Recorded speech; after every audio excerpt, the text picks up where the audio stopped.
अंधार आकाशरे फुटी उठुचंती महादेव आउ तांको रूप झलसी उठिबा मात्रे सारा अंचल हर हर महादेव ध्वनि रे प्रकंपित होई उठुछि।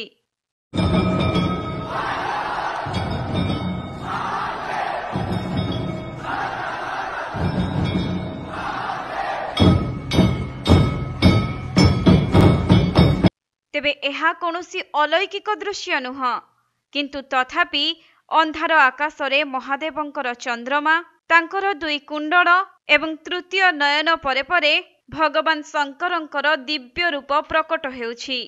आउ जेतेबेले आकाशरे शंकरंक एक विराट प्रतिमूर्ति अद्भुत भावरे प्रकाश पाइथिला, दर्शकंक मनरे भक्तिर लहरी खेलिजिबा सहित समस्ते रोमांचित होई पड़िथिले।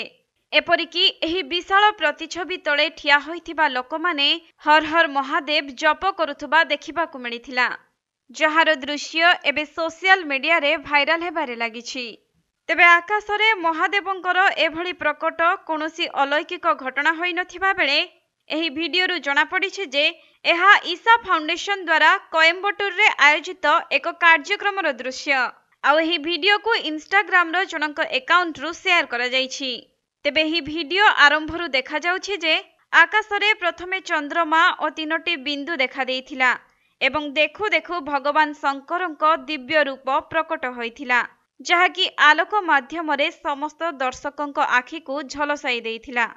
तेबे मुंडरे चंद्रमा और बेकरे नाग सहित प्रकट होइथिबा भगवान शंकरंकु देखिबा परे एही विशाल प्रतिछवि तले ठिया होइथिबा लोकमाने भक्ति भावरे बेस विमोहित होई हर हर महादेव ध्वनि को उच्चारण करिथिले।